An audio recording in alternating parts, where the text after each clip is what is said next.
Bonjour et bienvenue sur ma chaîne YouTube. Alors aujourd'hui on se retrouve pour mon bilan littéraire du challenge que j'ai fait du 21 février au 21 mars. Donc j'ai plusieurs choses à vous dire avant. Déjà petit aparté pour vous dire que je ne parlerai absolument pas des résumés ni de ce que j'ai pensé des livres à l'intérieur de cette vidéo.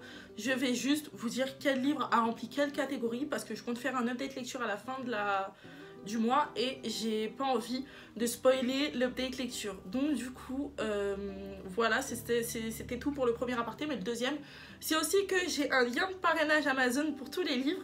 Donc si vous voulez acheter un des livres qui est cité dans la vidéo, je vous mets les liens en barre d'infos et du coup je touche, je crois, une petite commission en termes de centimes, genre de 20 centimes sur ce que vous achetez. Donc n'hésitez pas à vous procurer les livres si vous avez envie de vous les procurer. Et du coup j'ai tourné ma caméra de manière à ce que vous voyez mieux mes livres. J'espère que ça vous plaît plus que pour mes anciennes vidéos. N'hésitez pas à me le dire aussi en commentaire pour voir un peu votre avis sur ce fond. Du coup je rappelle le concept, il y avait 22 catégories et du coup il fallait les remplir du 21 février au 21 mars. Et du coup un livre pouvait valider seulement 2 catégories. Si jamais on aurait pu en valider plus, clairement j'aurais réussi le challenge, mais là c'était pas possible. Je pense que le challenge est pas forcément réalisable, donc dommage. Mais je vais vous présenter toutes les catégories et vous dire lesquelles j'ai remplies au fur et à mesure. Donc je vais vous parler aussi des catégories que j'ai pas remplies, parce que du coup je vous avais fait la vidéo où je vous montrais tous les livres qui remplissaient chaque catégorie. Sachez que je n'ai pas lu une pile à lire aussi énorme, mais j'ai lu pas mal. J'ai lu 1, 2, 3, 4, 5, 6, 7. J'ai lu 7 livres, donc en un mois ça passe quand même, mais ça a été compliqué. La première catégorie, pardon, c'était un livre acheté d'occasion et j'ai choisi Worlds That Reptile. Donc c'est un album en anglais et tous les livres que j'ai achetés d'ailleurs sont achetés d'occasion. Donc j'ai choisi ce livre pour pouvoir valider la première catégorie. La deuxième catégorie, c'est le personnage principal est une fille. J'ai choisi Night World pour Poppy. Que j'ai lu assez rapidement, mais je l'ai lu en 3-4 jours. Pour Worlds That Reptile, je l'ai lu en une journée, donc ça va. Mais vous allez voir qu'en fait, ça dépend vraiment. Et en un mois, c'est super compliqué, sachant qu'elle a dit qu'on ne pouvait pas trop lire que des mangas et que des BD. Donc c'est super compliqué. C'est pas possible, je pense. Il n'est pas réalisable le challenge, je pense.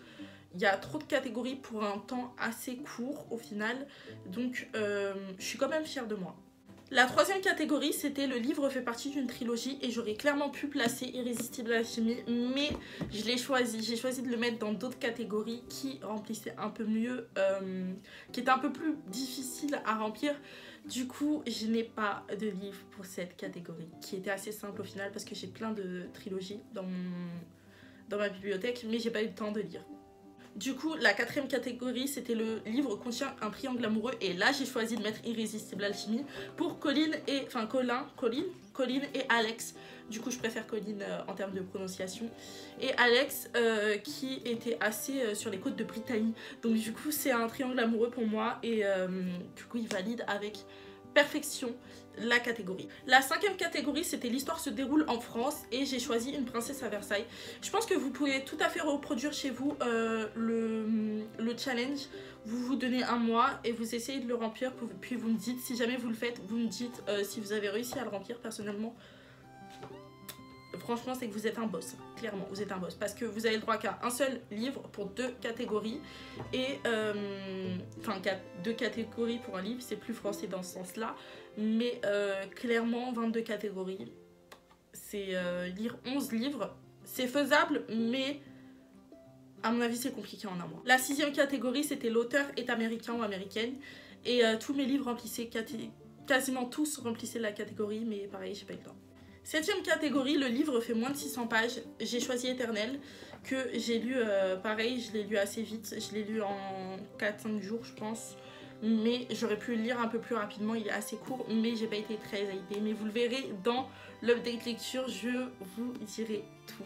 8e catégorie, le livre se base sur une histoire vraie. J'ai encore choisi Une princesse à Versailles, puisque du coup ça parle de la princesse Palatine et de son mariage avec le frère de Louis XIV, donc monsieur.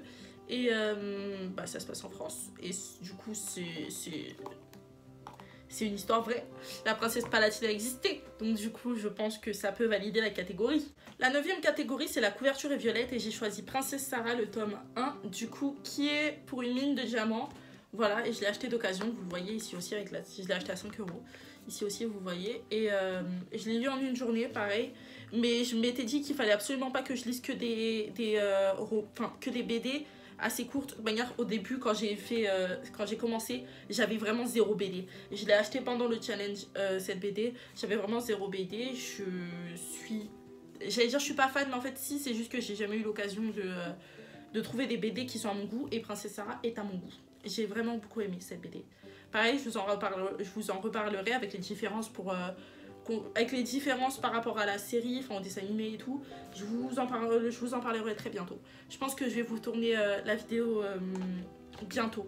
Je pense que là, je suis en train de lire en ce moment Le Faiseur de rêves de Laini Taylor. Je pense que quand je l'aurai fini, ce sera le dernier bouquin que je vais lire en mars. Oui, on est en mars, oui. Du coup, je vous tournerai l'update lecture, par rapport à ça dès que j'ai fini Le Faiseur de rêve. Du coup, ça, je vous en ai déjà parlé.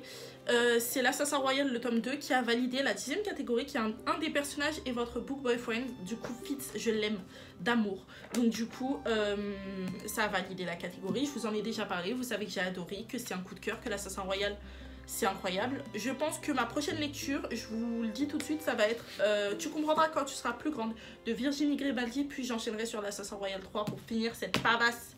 Je vais terminer ce livre que j'ai... je l'ai adoré, je l'ai trop adoré. Je l'ai beaucoup aimé, donc... oh là là, j'ai hâte de me replonger dans l'univers. Mais c'est vrai que de passer de Robin Hobb, l'Assassin Royal, à Laini Taylor, en fait, j'ai fait un intermédiaire assez bizarre. C'est-à-dire qu'on est passé de Robin Hobb, qui est de la fantaisie adulte. Après, je suis repassée à vraiment de la jeunesse. Puis, j'ai été vers un Laini Taylor, qui est une écriture encore compliquée entre guillemets, mais encore complètement différente. Donc c'est assez perturbant. Donc je sais pas si je vais repasser tout de suite sur l'Assassin Royal, mais j'ai très envie de lire La Nef du Crépuscule. Apparemment c'est l'un des meilleurs de l'Assassin Royal, La Nef du Crépuscule, le tome 3 du coup. Donc j'ai assez hâte de m'y replonger quand même. Alors, 11e catégorie. Le prénom du personnage principal commence par un A, O ou G. Irrésistible à Chibi. Alex pour le garçon du coup. Du coup, la 12e catégorie, c'était lire un classique, non. Mais je compte acheter les romans éternels et pour patienter, j'ai acheté Jane Eyre en poche. Donc, potentiellement, très bientôt, je sais pas quand, je le lirai. Je le lirai... Peut-être que j'achèterai d'abord le roman éternel en grand avant de lire le petit, je sais pas du tout. Parce que, en gros, je l'ai acheté au cas où j'ai une grosse envie de lire un classique et que j'ai pas de classique autre que Les 4 filles du Dr March devant moi, ça va m'énerver. Du coup, j'ai quand même Jane Eyre en attendant de me procurer les romans éternels. 13e catégorie, le livre a été lu en anglais, Was That Reptile. Le premier livre, bon, album du coup, qui a été lu en anglais pour moi, c'est ça. Et il a été compliqué. Il est bien. En fait, c'est vraiment un truc pour enfants. Mais le problème, c'est que mon niveau est extrêmement bas. Vraiment. Donc, je parle de vraiment loin. Mais je pense que ça va être plus en juin. De base, j'avais dit que c'était en avril pour moi. À tout le monde, j'avais dit que c'était en avril. Mais ça va plus être en juin. Parce que j'ai entendu dire que le mois de mai, c'était le mois de la fantaisie. D'ailleurs, si vous avez des informations sur ça, dites-le moi en commentaire. J'ai besoin de savoir. Le mois de la fantaisie, ça consiste... Enfin, c'est bien le mois de mai. Je veux toutes les informations sur ce mois. Toutes. Parce que c'est mon mois d'anniversaire. Et je n'étais pas au courant que c'était le mois de la fantaisie. Je savais que ça existait, le terme mois de la fantaisie. Mais je savais pas que c'était au mois de mai. Et du coup, c'est mon anniversaire, le 4 mai. Et du coup, je ne peux pas me contraindre en termes de fantaisie à lire en anglais. Parce que sinon, ça voudrait dire que je ne compte pas commencer par de la fantaisie en anglais. Donc ça voudrait dire que je ne respecte pas le mois de la fantaisie. Et il est hors de question que je ne respecte pas le mois de la fantaisie. Du coup, je veux me prêter au jeu cette année et remplir tous les critères. Le Cold Winter Challenge, l'hiver prochain. Tous les challenges comme ça, je veux tous les faire. Donc ça veut dire... J'étais à 2 doigts d'aller sur le Romantasy Challenge de Nina Quill, je crois. J'étais à 2 doigts d'y aller et j'ai pas sauté le pas. J'ai été sur ce challenge là. Mais pour rappel, mon propre challenge à moi sort en avril. C'est pourquoi je ne peux pas me contraindre pareil à lire en anglais, parce que j'ai choisi des catégories, vous le verrez, assez simples au final. Mais je ne peux pas me contraindre à lire en anglais. Voilà, tout simplement. je peux pas me comprendre, je peux pas. Du coup, le 1er avril sort mon challenge littéraire. J'espère que vous allez être nombreux à y participer. Je vous tourne la vidéo pour... en fait, je vous tourne la vidéo aujourd'hui. Voilà, j'ai décidé comme ça, boum. Je vous tourne la vidéo aujourd'hui et je vous la sors. Du coup, cette vidéo, vous l'aurez à peu près le 23 mars par là. Je vous sors cette vidéo pour le 26 mars, dans 3 jours. Pour moi, personnellement, c'est dans 5 jours. Mais dans 3 jours. Comme ça, vous pourrez me dire si vous participez ou non à mon challenge. J'ai trop hâte le 1er avril. Ah, j'ai trop hâte d'être au 1er avril, vous n'avez pas idée. Vous n'avez pas idée, pour pouvoir même participer à mon propre challenge. J'ai trop hâte. Le 14, c'était le livre traîné dans la palle depuis des années. Désolée, et je l'ai pas sorti. Everything, je l'ai pas sorti. Pourtant, c'est mon cousin qui me l'a offert et je l'aime d'amour, mon cousin. Je l'aime de tout mon cœur et pourtant, je l'ai pas sorti. C'est trop. Désolée, Yon, désolée. Je vais passer assez rapidement. 15, un roman avec de la mythologie grecque. J'avais choisi un truc que j'ai sur la mythologie grecque qui ressemble un peu à Where's That Reptile. Donc en fait, c'est juste des infos sur la mythologie grecque dans un truc qui ressemble à une BD qui n'est pas une BD. Donc non, je l'ai pas sorti. Un roman publié en 2020.